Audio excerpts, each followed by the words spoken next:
Welcome to another episode of Consumer Engagement in an Omnichannel World. Our co-hosts, Sri Rajgopalan and Peter V.S. Bond, explore how brands and retailers engage with consumers in-store, online, and everywhere in between. And now, here's Sri and Peter. Hello, everyone, and welcome to Consumer Engagement in an Omnichannel World. I am your co-host, Peter V.S. Bond. I'm joined, as always, by my friend and co-host Sri Rajgopalan, and we are entering the sixth part of a six-part series called Living in an Omnichannel World. And our special guest for all six episodes has been Bryan Gildenberg of Omnicom. Bryan, welcome, and please introduce yourself. It's good to be back for six times the charm. Hopefully we'll get it right this time. So I'm Bryan Gildenberg, the SVP eCommerce for the Omnicom Retail Group, the collection of agencies within Omnicom, the massive global media company that specialize in retail in all its forms.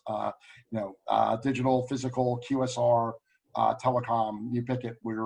You pick it, we'll do it. Probably better known to most of you by the trading agencies the brands operate under, which are, Integer, TPN, Tracy Lock, TMA, and Haygarth over in the UK. So prior to that, I know many of you from the 23 years I spent at Kantar, overseeing the global retail research practice there. So great to be back for time number 6, and it's kind of sad. It's the last one. So, well, we saved the best for last. Awesome. This is where we engage. Peter, what I hear is he's willing to come back for more. So we'll send. We're going to follow. Sure. We'll get this. We'll get this down by time. Series every week or two. It'll be great. Oh, it's great. Well, we saved the best for last. For Sri and I, we've been talking about engaging in some rank punditry on the industry, and this is our opportunity to talk about predictions for the future of retail. I know that we all love to do that, and we don't want to be held accountable in the future for it, but it's sure nice to predict where we think things are going to go. Coming from the knowledge captain himself. Yeah, so we're going to get him on the record, and then we'll come back in a future episode and see how wrong all of these were. So, all right. So, reality or myth? The tipping point for e-commerce has finally arrived. Thoughts? I think it depends on what you mean by tipping point. But I would say, if you held me to yes or no, I'd say no.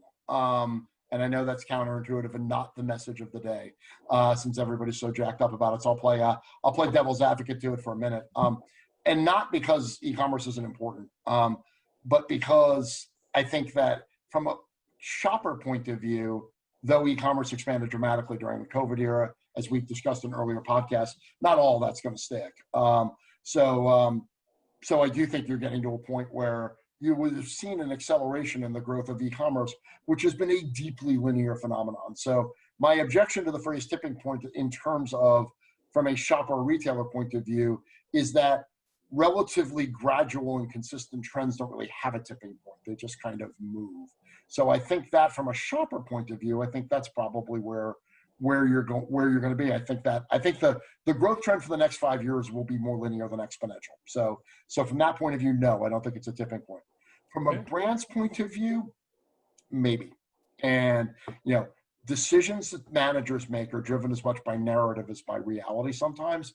I think the narrative may have changed enough that the resourcing decisions that people are making for 2021 and 2022, which they're making now in the context we're operating in, I think will enable a critical mass on the brand side that might be more acute than the actual shift in shopping behavior. So for shoppers, I would say not a tipping point, but that's only because I don't think there ever will be one. I think it's a continuum. I think for brands, maybe. Bryan, I think about the average salesperson or the salesperson in e-commerce is probably losing sleep right now over 100% growth plan that they delivered in Q1 and Q2 this year, and how they have to replicate it next year. Because don't into the budget. Don't even get me started on the amount of dumb planning that's going to be done for 2021. So it's like, look, if you ever wanted to do zero-based budgeting, this is the time, because the numbers you're working off of are utterly unreplicable. So why would you even try? I just don't get the way companies are approaching this, which is, it's a tough number, but we're going to have to hit it. No, it's silly. You're going to spend a ton of money trying to do something that's just a mathematical coincidence. That's weird. So Peter and I decided I get to ask you the coolest question of the 6 episodes, Woo! which is voice and AI. Okay.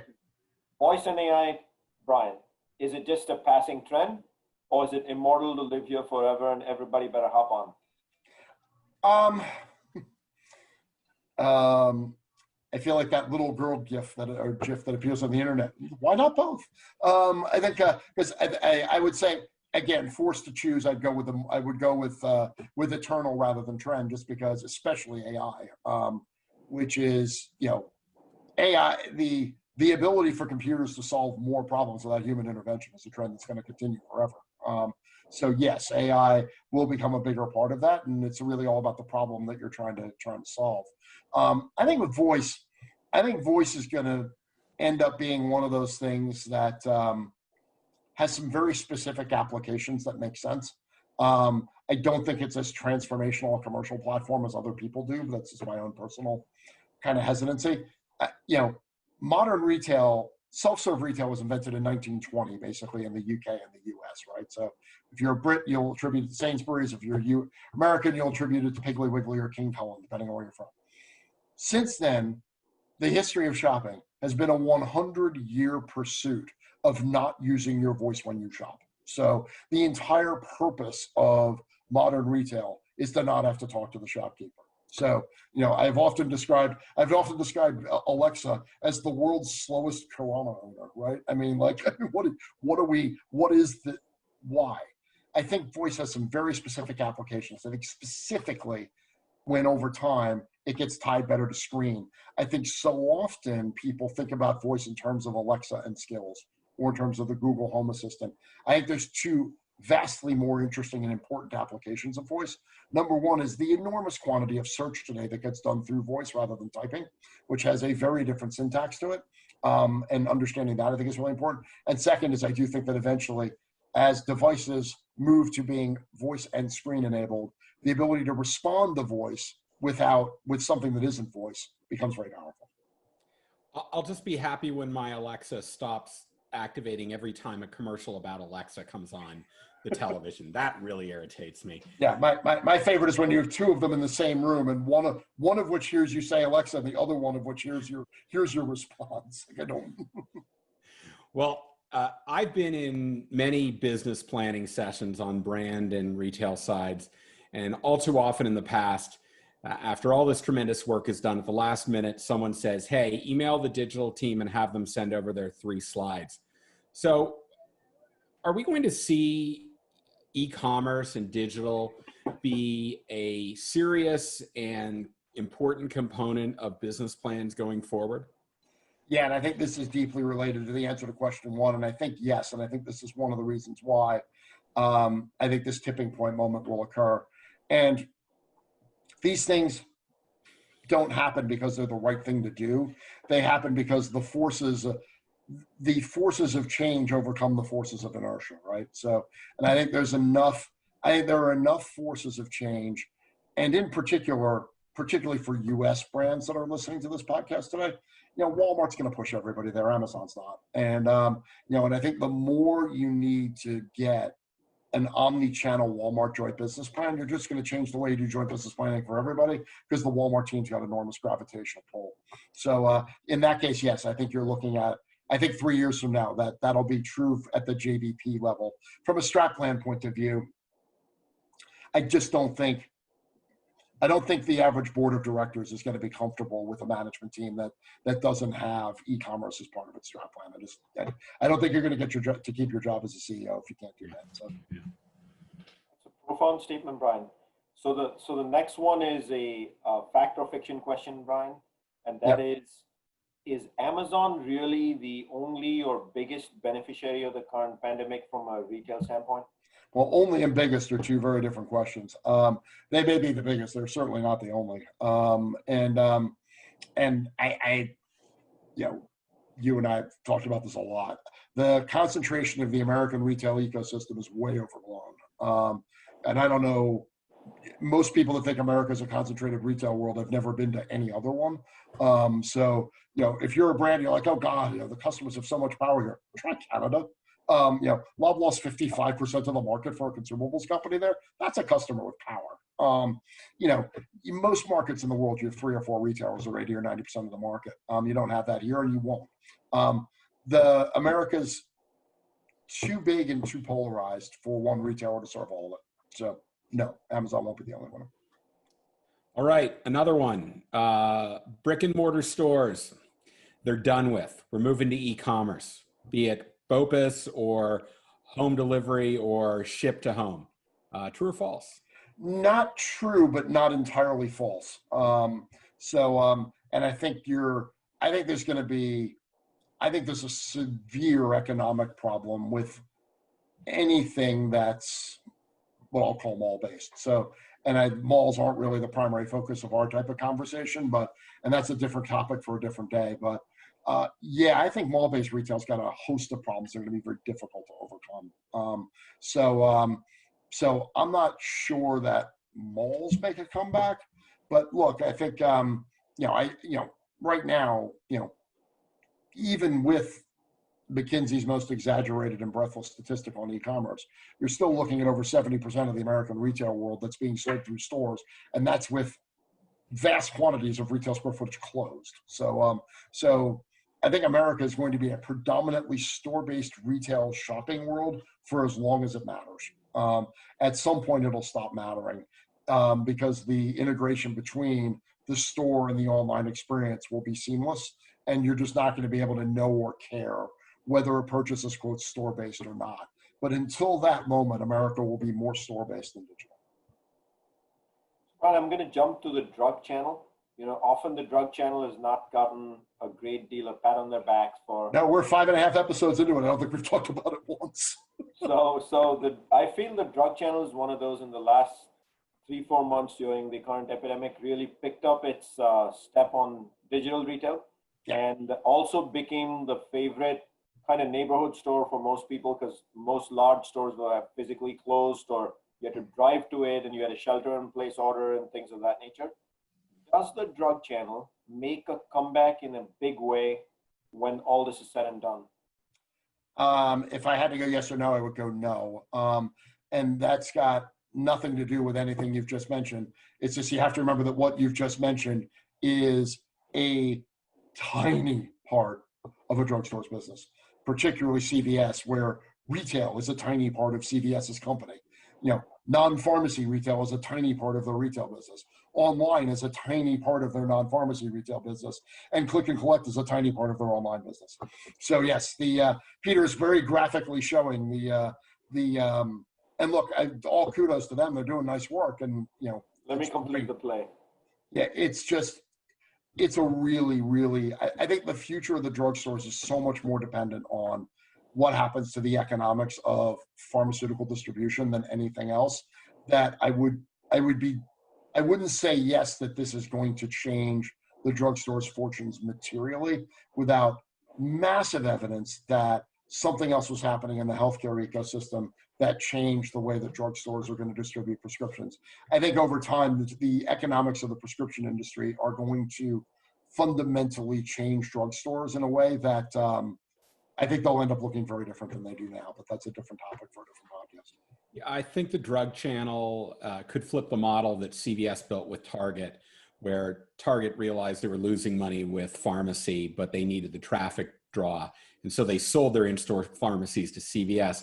CVS is making money, obviously, off of its pharmacy, but the front of the store, to your point, is a decreasingly important component of their overall business model. And so selling the front of the store at Walgreens or CVS. It's basically what Walgreens is doing now. So where Kroger's starting to take over their food section, FedEx has taken over what used to be the photo area, with all that stuff. Yes, I think that makes sense for a drugstore, to be honest. The proximity they bring to the table is probably of more value to other people than it is to the way in which they're choosing to monetize it right now. I see Amazon lockers in every store across the country in no time. In any event, So click and collect, it's here to stay, and it's going to be the primary driver of growth within e-commerce. I think for grocery, yes, and have always thought that. We talked about this quickly on an earlier podcast. I think American shoppers are far more likely to find a solution convenient when they can determine when they're going to go pick it up in their car rather than when they need to be home. Americans are car-based, particularly when we start to get back to more normal life, particularly suburban families with kids, who are the people that buy a disproportionate amount of the groceries in America.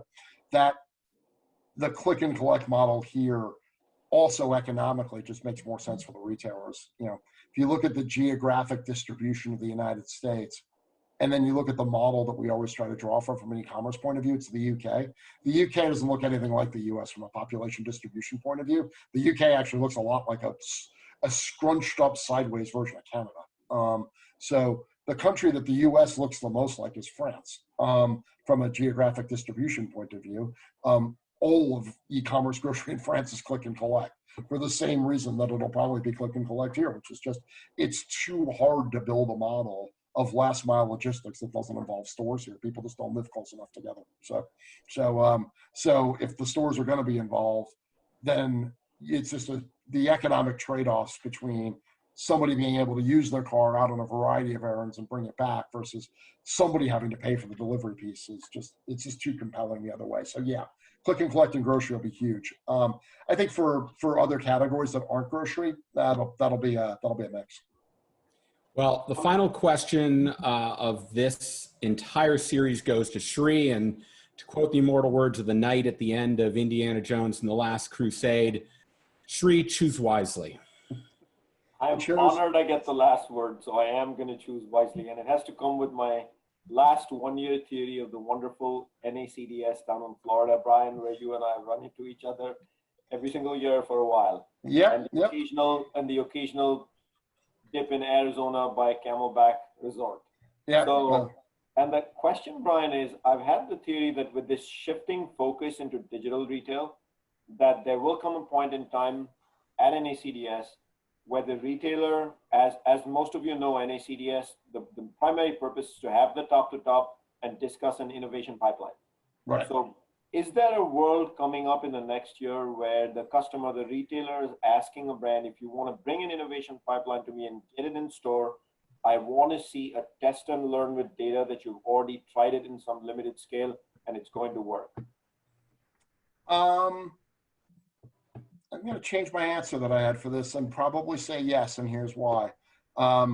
You're going to be competing for shelf space, mostly, in all likelihood, with brands that have built a presence somewhere else, either through D2C or through smaller outlets.